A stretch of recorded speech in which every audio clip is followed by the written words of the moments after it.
우리 하나님의 말씀 같이 찾아보겠습니다. 요한복음 15장 5절에서 7절 말씀입니다. 은혜 받으실 하나님의 말씀, 요한복음 15장 5절에서 7절 우리 같이 읽어보도록 하겠습니다. 나는 포도나무요 너희는 가지라. 그가 내 안에 내가 그 안에 거하면 사람이 열매를 많이 맺나니 나를 떠나서는 너희가 아무것도 할 수 없음이라. 사람이 내 안에 거하지 아니하면 가지처럼 밖에 버려져 마르나니 사람들이 그것을 모아다가 불에 던져 사르느니라. 너희가 내 안에 거하고 내 말이 너희 안에 거하면 무엇이든지 원하는 대로 구하라. 그리하면 이루리라. 아멘. 같이 우리 인사하겠습니다. 잘 오셨습니다. 은혜 많이 받으세요. 네. 우리 어제가 또 성탄절이었습니다. 네. 그쵸. 우리 한 번 더 인사할까요? 메리 크리스마스. 네. 여러분. 네. 메리 크리스마스. 네. 네. 우리 어제 또 우리 성탄절, 또 우리 여러 가지 또 방역을 잘 지켜가면서 또 우리 성탄 발표회를 좀 했습니다. 또 오랜만에 또 아이들이 또 여러 부서에서 같이 이렇게 하니까 너무 좋았죠? 네네. 너무 감사했습니다. 너무 또 우리 어르신들이 흐뭇해 하시는 그 얼굴, 그 모습들이 계속 하루 종일 이렇게 떠오르더라고요. 너무 감사합니다. 행복이라고 하는 것을 사전에서 좀 찾아보면 이렇게 나와 있습니다. 생활에서 기쁨과 만족감을 느껴 흐뭇한 상태라고 말합니다. 여러분께 한번 여쭤보고 싶습니다. 행복하십니까? 이스라엘 백성들은요, 애굽에서의 삶이 참 기쁘고 참 만족했을까요? 애굽에서는 노예였습니다. 그러면 출애굽을 하고 난 이후에 광야에서의 삶은 흐뭇했을까요?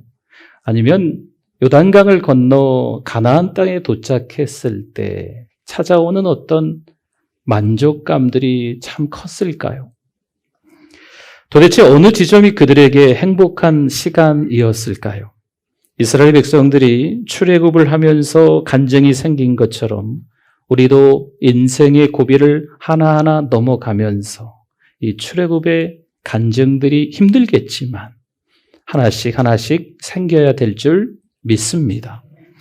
나의 거룩을 위한 싸움은요, 한 번, 두 번이 아니라 안타깝지만 계속 싸움이 지속됩니다.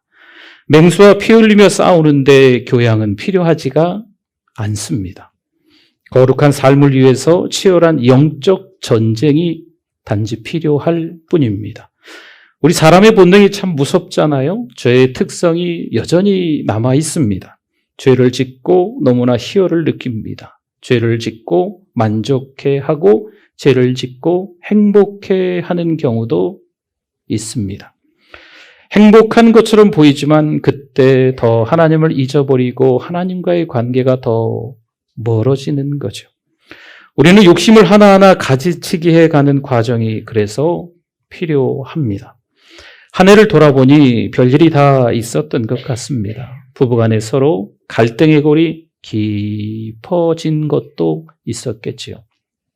어디 그뿐입니까? 자식 농사를 잘 지었다고 생각을 했는데 자식 문제가 참 쉽게 해결되지 않습니다. 갑자기 찾아온 질병은 그렇게도 힘들게 우리를 만들고요. 이 돈 문제도 만만치 않죠. 돈 없어도 살 것 같은데 돈이 좀 더 있기를 바라는 마음들이 저와 여러분의 모두의 다 동일한 마음들이라 지갑에 돈이 떨어지면 왠지 불안하고 초조한 마음이 드는 것 같습니다. 살다 보니까 가족을 먼저 보낼 때도 있으셨습니다. 살다 보니까 이별이라는 것 또한은 이 쓰디쓴 아픔들이 우리의 인생길에 불현듯 갑자기 찾아오기도 하는 것 같습니다. 이때 우리가 할 일은 무엇일까요? 밥 잘 드시고 잠 잘 주무시면서 늘 하듯이 성경 읽고 기도하고 찬송해야 될 줄 믿습니다. 진짜 신앙은요, 너무 힘든 그때를 지나면서 거룩하게 이렇게 만들어지는 거예요. 전도서 3장 1절과 2절 말씀에 보니까요. 범사에 기한이 있고 천하 만사에 다 뭐가 있어요? 때가 있나니 날 때가 있고 죽을 때가 있으며 심을 때가 있고 심은 것을 뽑을 때가 있으며 전도서 3장에 계속 이 때에 대한 말씀이 나오는데 앞절 1절과 2절만 읽은 거예요. 그래서 전도서 3장을 때장이라고도 우리가 별칭이 있습니다. 어떤 때가 있고 어떤 때가 있고 어떤 때가 있다라고 하는 거죠. 신앙은요, 때를 아는 거라죠. 때를 아는 것이 지혜입니다. 바위가 낙숫물 한 방울 한 방울에 의해서 깨어지듯이 여러분 하나님의 시간을 좀 기다려야 돼요. 인내하면서 더 오랫동안 참아야 될 것 같지요? 더 기다려야 됩니다. 하나님의 때가 올 때까지 기다리는 거죠. 2021년 마지막 주일이군요. 우린 이제 예배가 회복돼야 될 줄 믿습니다. 무엇보다 중요한 건 교회 공동체 안에서 중요한 건 예배예요. 예배. 예배가 회복돼야 모든 것들이 다 회복의 역사가 일어나는 줄 믿습니다. 예배를 사모하고 예배가 기다려지고 예배의 기쁨과 감격이 있을 때 하나님의 말씀이 들리기 시작하고 그 말씀을 통해서 깨달아졌을 때 생명력이 생기는 거예요. 생명과 능력이 만들어진다는 거죠. 어떤 성도 때문도 아닙니다. 교회 분위기 때문도 사실 아닙니다. 목사님 때문도 아니라고 할 수 있어요. 예배를 통한 가장 큰 축복을 놓치지 마시기를 바랍니다. 출애굽을 하면서 가장 큰 축복은요. 이스라엘 백성들에게 애굽을 벗어나면서 홍해를 건너면서 가장 큰 축복은 하나님과의 만남이에요. 인격적으로 하나님과 만나는 거죠. 하나님을 경험하는 거예요. 하나님의 말씀이 깨달아진다는 거죠. 인생을 살아가는 것은 여러분 연습이 아니고 실전이지 않습니까? 한번 인생 대충 살다가 두 번째 인생에는 내가 좀 더 잘 살아야지. 그런 게 어디 있어요? 인생은 한 번 사는 거죠. 인생은 연습이 아니라 그래서 실전입니다. 나의 전쟁이 아니죠. 세상의 방법이 아닌 하나님의 방법으로 싸워야 하는 겁니다.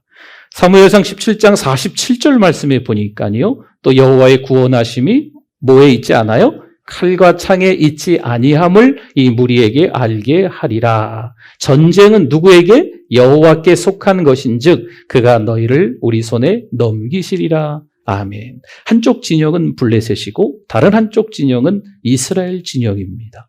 두 진영이 전쟁이 비등비등하게 이루어질 수 있는데 이건 심리적으로 한쪽이 거의 지금 우세한 거지요. 그 우세의 이유는 골리앗이었습니다. 그러나 다윗은 그 전쟁에서 이렇게 이야기하는 거예요. 전쟁은 칼과 창에 있는 게 아니다. 전쟁은 누구에게 속한 것이다? 여호와께 속한 것이다. 아무리 무기의 우수성이 있어도 아무리 전술이 뛰어난다고 할지라도 전쟁은 하나님께 속한 거죠. 하나님께서 손들어 주시면 이기는 거예요. 하나님께서 아니다 하시면 아닌 거지요. 기도하고 또 기도해도 달라지는 게 없습니까? 하나님의 침묵이 너무 오래도록 지나니까 힘드십니까? 여리고성은요, 단 하루의 외침으로 무너진 것이 사실 아니었습니다. 성 주위를 돌고 또 돌고 또 돌다 보니까 이 철옹성 여리고성이 무너진 거죠. 의과대학에서 공부를 잘했다고 갑자기 위중한 환자의 수술을 맡길 수 있을까요? 때로는 수백 번, 때로는 수천 번, 또 수만 번의 이 수술을 거쳐가면서 명의가 되는 게 아니겠습니까? 교회 오래 다니고 성경 공부 많이 하고 때로는 직분이 있어도 말씀을 삶에 적용하고 순종하는 훈련이 되어 있지 않으면 안타깝지만 소용없는 겁니다. 환난이 닥쳐도 하나님의 말씀, 성경으로 다시 힘을 내고 성령께서 스승이 되어 주셔서 그 실전을 치러 나가는 거죠. 40일 기도해서 대학에 붙거나 취직을 한 거죠. 그러면 매사에 40일 기도만 하려고 하는 게 맞을까요? 그렇지 않습니다. 기도원에 가서 기도했더니 꼬였던 일들이 잘 풀리는 거죠. 뭔 일만 있으면 기도원에 달려가려고 하는 거지요. 여러분, 이것도 아닙니다. 우리가 이번에 3주 동안 다니엘 세일의 기도회를 했습니다. 새벽에도 오시고 저녁에도 오셨던 분들이 계시죠. 그렇죠. 3주 동안 얼마나 애쓰셨어요. 네, 하나님 앞에 기도했지요. 그래서 아마 응답 받으신 분들이 많이 있을 겁니다. 그렇다고 해도 다니엘 세일의 기도회가 전통이 되어서는 안 되는 거예요. 오직 예배와 말씀 자체가 우리의 삶의 감격이 돼야 될 줄 믿습니다. 한 해가 지나가는데요. 어떤 분들은 여전히 술을 못 끊고 한 잔씩 걸칩니다. 혹시 우리 가운데도 모르겠습니다. 여전히 담배를 피는, 또 여전히 가정이 있는데 딴 이성에 눈이 돌아가는 경우가 있다는 거죠. 그럼 교회에 나오면 안 될까요? 이 사람은 천국 가면 안 되는 사람이라고 말할 수 있겠습니까?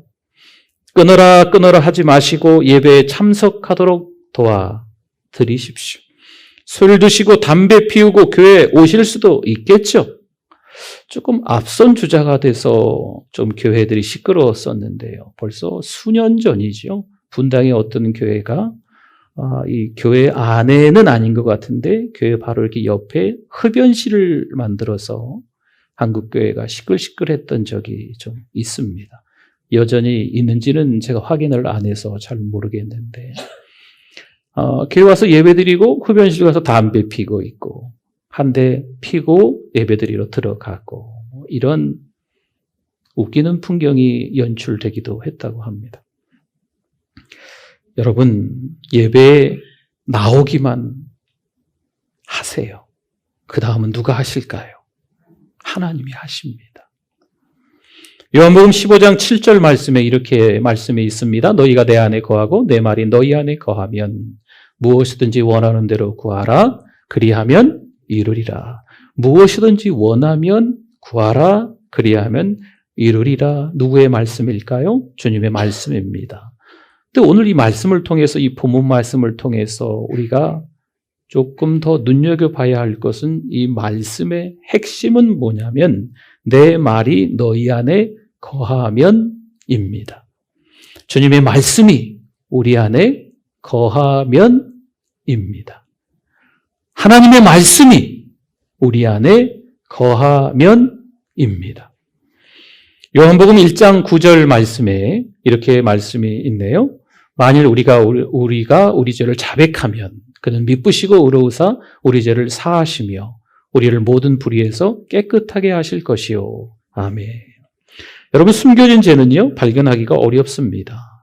더군다나 스스로 그 죄를 드러내기는 더더욱 어렵습니다. 그러나 하나님께 택함받은 사람이라면요, 스스로 숨긴 것을 드러낼 줄도 알아야 합니다.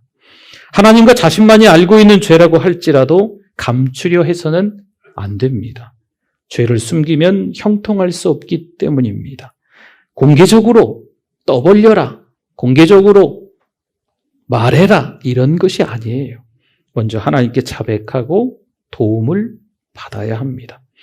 몇 달, 아니 수년이 가도 포기하지 못하는 것들이 여전히 우리 안에, 저에게, 우리들에게 남아 있는 거죠. 그러니 어떤 경우에는요, 하루하루가 지옥 같은 삶을 살아가는 겁니다. 포기하지 못하는 욕심과 집착 때문에 이 마음이 상하고요, 이 몸이 아파오는 거예요.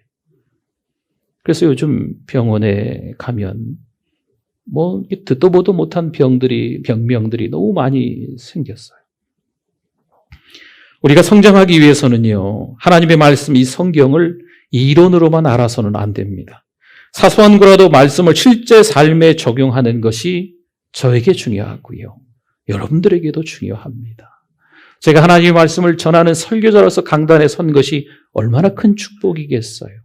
부족한 목사인데 이 강단에서 하나님의 말씀을 전하는 거죠.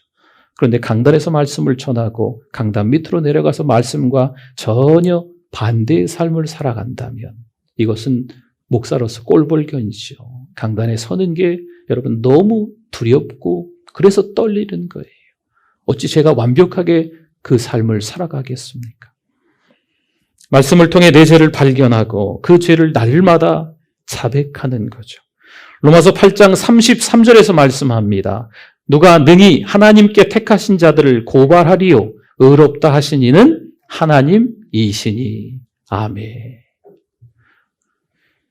십자가의 죄사함을 믿는 우리에게는 결코 정죄가 없는 것을 깨닫기를 바랍니다.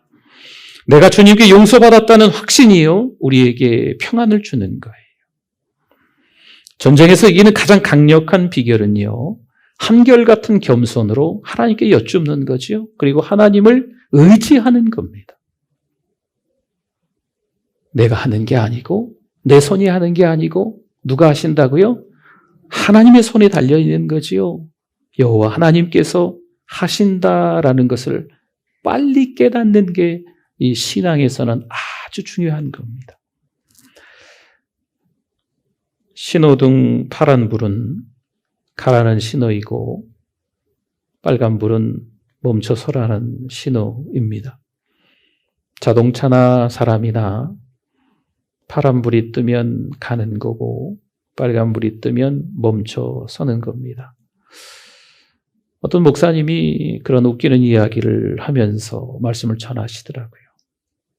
근데 의미가 있어서 제가 여러분들에게 다시 말씀드리는 거예요.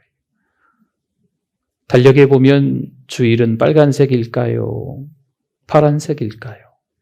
빨간색이더라고요. 빨간불은 반드시 멈춰서야 한다는 겁니다. 여러분, 신호를 무시하면 비극적인 결말이 올 수도 있습니다. 그렇다고 주일을 쉬는 날 정도로 생각하면 안 됩니다. 주일은 하나님께 예배드리고 섬기고 봉사하고 훈련받으며 하나님께 온전히 시간을 다 떼어드리는 날. 이 날이 어떤 날이에요? 예수님께서 부활하신 날, 주의 날, 주일 이렇게 이야기합니다. 그래서 우리 믿음의 사람들은요, 일요일 해도 상관은 없어요. 근데 보통 일요일이라고 하지 않고 무슨 날이라고 합니까? 주일이라고 그래서 말하는 거예요. 요한복음 20장 19절 말씀에 이날 곧 안식 후 첫날, 이 날이 주일이죠. 예수님이 부활하신 날이에요. 그날 저녁 때에 제자들이 유대인들을 두려워하여 모인 곳에 문들을 닫았더니 예수께서 오사 가운데 서서 문들을 하나 닫고 두 개 닫았는데 예수님께서 들어오셨어요. 그리고 제자들에게 말씀하시는 거죠. 어떤 선물을 주십니까? 뭐가 있을지어다? 평강이 있을지어다. 이 제자들에게 평강을 선물로 예수님이 주시는 거죠. 삶의 파도가 밀려올 때가 있습니다. 감당이 안 될 것만 같아요. 내 인생의 배는 초라하게 짝이 없는데 아주 작은데 이 파도는 너무 강력한 거죠. 내 인생이 뒤집힐 것 같은, 전복될 것 같은 아슬아슬한 위기가 올해만 따져도 아마 한두 번이 아니었을 것 같습니다. 근데 그럴 때 부활의 주님을 붙들고 평강하실 수 있기를 축원합니다. 부활의 주님 붙드셔야 돼요. 아주 초라하고 보잘것없는 내 인생의 배일 것처럼 보이지만 그 배 안에 누가 타고 계실까요? 내가 타고 있지요. 당연하지요. 또 누가 타고 계시다고요? 예수님이 당연히 타고 계시죠. 에베소서 1장 4절과 5절 말씀에 우리 같이 한번 읽어주십시오. 곧 창세전에 그리스도 안에서 우리를 택하사 우리로 사랑 안에서 그 앞에 거룩하고 흠이 없게 하시려고 그 기쁘신 뜻대로 우리를 예정하사 예수 그리스도로 말미암아 자기의 아들들이 되게 하셨으니 아멘. 하나님께서 우리를 택하셨다라는 말씀이에요. 언제? 창세전에 택하셨다라는 말씀이죠. 이거 하는 것 좀 보자, 하는 것 좀 보자. 하는 거 보고 택할까 말까. 하나님이 이런 게 아니십니다. 훗날 나중에 택함을 받은 게 이게 아니에요. 창세전에 이미 우리가 만들어지기 전에 우리를 택하셨다라는 말씀입니다. 그래서 때로는 주님 때문에 다 버리는 거예요. 주님을 위해서 직업을 버리는 거죠. 주님을 위해서 때로는 명예를 버리는 거예요. 때로는 주님을 위해서 생명까지도 버리는 게 우리의 신앙인 줄 믿습니다. 그런데 내 힘으로 못 버리기 때문에 고난의 사건을 통해서 하나님이 어떤 때는 멈추게 하시는 거예요. 내 힘으로 못 버리기 때문에 이 고난의 사건을 통하여서 환난을 통하여서 하나님께서 버리게 만드시는 거죠. 직분을 가졌다고 해서 믿음까지 성숙한 것은 아닙니다. 제가 목사라는 타이틀이 생기고 나서 갑자기 믿음이 성장하는 건 아닙니다. 교회 안에 어떤 타이틀이 생겼다고 해서 믿음이 갑자기 성숙해지는 것은 아닙니다.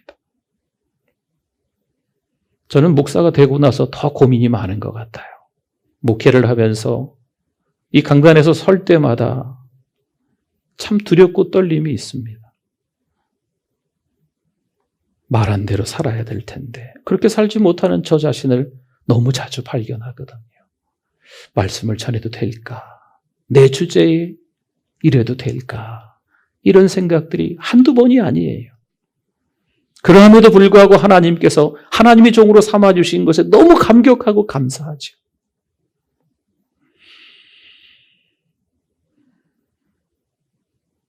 시간이 좀 지나야 됩니다. 힘들고 어려운 시간들이 좀 지나야 되는 거예요. 그러면서 더 하나님이 가까워지고 또 하나님의 말씀이 깨달아지고 그 어렵고 힘든 시간을 통하여서 거룩한 삶이 무엇인지 만들어지는 거죠. 성경을 많이 읽고 날마다 찬송하고 기도해도요. 중요한 것은 뭘까요? 우리의 삶입니다. 삶. 누가 봐도 천사 같은데 저 목사님 참 교회에서 말씀도 잘 전하시고 정말 신실하신 분 같은데 삶은 그럴까요? 삶도 그래야 되거든요. 교회 안에서 열심히 섬기고 교회 안에서 열심히 충성하고 봉사하는데 보이는 게 다 안 좋은 것만 보이고 안 좋은 말만 하고 안 좋은 것만 들리고 그러면 삶이 그런 방향으로 가는 거거든요. 교회에서 섬기는 게 너무 부끄러운 거죠. 우리에게는요, 적당하게 신앙생활하고 싶은 유혹이 여전히 있습니다. 여러분, 이스라엘 백성들만 보아도요, 출애굽한 것으로 그들이 기쁠까요? 아니면 가나안 땅에 겨우겨우 도착한 것만으로 그들이 이미 만족하고 있을까요? 여호수아와 이스라엘 백성들이 마침내 가나안 땅에 들어가서 하나님의 말씀대로 땅을 분배받고 정복하고 있었습니다. 그런데 어느 날 7지파 반이 신호등 빨간불이 떴는지 멈춰 있는 거죠. 아무것도 하지 않고 아이고 우리는 그냥 가나안 땅에 들어온 것만으로도 지금 이 땅에 있는 것만으로도 만족합니다. 성급하게 만족을 하고 있는 거죠. 그래서 여호수아가 그들을 불러놓고 이야기하는 거예요. 왜 그러느냐? 3명씩 각 지파에 3명씩 대표를 뽑아서 너희들의 땅을 직접 보고 매핑, 그려봐라. 그려서 나에게 가지고 와라. 라고 숙제를 내줍니다. 왜 그럴까요? 하나님께서 주신 그 땅을 직접 눈으로 보라는 거죠. 지금 보지 않으니까 이 열정이 식은 거예요. 보지 않으니까 그냥 성급하게 만족하고 이것이 행복이구나라고 주저앉아 있는 거죠. 그래서 하나님이 주신 그 땅을 직접 보고 그 땅의 열매들을 보고 그 땅에서 하나님이 하신 일들을 직접 눈으로 보고 그림을 그려서 지도를 그려서 가지고 와라 하는 거죠. 그들에게 새로운 힘이 솟는 거죠. 사랑하는 성도 여러분, 가만히 있고자 하는 유혹들이 자꾸 옵니다. 한 해를 지나고 두 해를 지나면서 지금 이 전염병으로 인하여서 저와 여러분들의 믿음이 때로는 주춤주춤한 건 엄연한 사실입니다. 여러분, 우리는 가만히 있으면 안 됩니다. 한 걸음씩 한 걸음씩 하나님께 더 가까이 가야 될 줄 믿습니다. 좀 보셔야 돼요. 세계를 품고 뒤에 지도 있지요? 세계를 품고 기도하시고 좀 코로나가 나아지면 우리 선교팀들을 조성해서 세계 여기저기 땅들을 밟기도 해야 되고 직접 그 현장에서 우리가 눈으로 봐야지 그 땅을 위해서 기도할 수 있는 겁니다. 그것뿐만이 아니잖아요. 우리의 신앙생활 속에서 인생을 딱 한 번 살아가는 실전이기 때문에 여러분 직접 그 현장을 연습 삼아서 하는 걸로 생각하지 마시고 한번 부딪혀 보는 거지. 주님 부르시는 그날까지 전쟁이라니까요. 이 정도면 됐다. 이 정도면 편안하다. 그냥 그럭저럭 적당히 살면 되지, 적당히 신앙생활 하면 되지. 이 사단 마귀의 강력한 유혹이거든요. 우리는 그러면 안 됩니다. 다윗은 왕입니다. 다윗은 용장입니다. 다윗은 음악가입니다. 다윗은 또한 시인입니다. 그런 그가 단순한 깨달음에 그치는 것이 아니라 그 다음에 자기 죄를 인정하기 시작합니다. 시편의 많은 말씀들을 보면 자신의 연약함을 다 토로하는 것을 볼 수가 있습니다. 다윗은 왕으로서 수치가 드러나고요. 그것을 인정하는 것이 사실 죽기보다 싫었겠지만 그게 축복이고 그게 하나님의 사랑이었음을 깨달은 거죠. 때로는 망하고요. 때로는 병들고 때로는 배신당했을 때 그때 내 죄를 깨달아 예수님을 만났다면 때로는 망하고 병들고 배신당한 게 축복인 줄 믿습니다. 전도서 1장 2절에서 말씀하네요. 전도자가 이르되 헛되고 헛되며 헛되고 헛되니 모든 것이 헛되도다. 인생 아무것도 없네. 인생 무상. 오랜 세월 살다 보니까 솔로몬이 이 후반에 이런 고백을 하는 거예요. 여러분 세상 사람들의 입장에서 보면 허망한 인생이죠. 그러나 우리 믿음의 사람들의 입장에서 보면 이게 끝이 아닌 거예요. 허망한 인생처럼 보이지만 허무한 인생처럼 보이지만 내 손으로 뭔가를 하려고 할 때 그럴 수밖에 없지만 누구에게 달려있다? 하나님께 달려있다라는 것을 깨닫는 거죠. 그 말씀에 순종하는 훈련이 있는 거예요. 우리 한 구절만 더 봅시다. 이사야 40장 31절 같이 한번 힘차게 한번 읽어보겠습니다. 오직 여호와를 앙망하는 자는 새 힘을 얻으리니 독수리가 날개치며 올라감 같을 것이요 다른 박질하여도 곤비하지 아니하겠고 걸어가도 피곤하지 아니하리로다. 아멘. 예수 믿는 사람은요 지금이 가장 행복한 순간인 거죠. 이게 축복인 거예요. 그런데 거기서만 스탑 하지 마시고 예배를 드리며 하나님의 말씀이 잘 들리셔야 됩니다. 이게 수지 맞은 인생이에요. 여러분 지금 예배를 드리시는데 하나님의 말씀이 잘 안 들립니까? 그러면 큰일 난 거거든요. 잘 들리셔야 돼요. 2022년 거룩하게 사는 삶이 되실 수 있기를 축원합니다. 기도하겠습니다. 하나님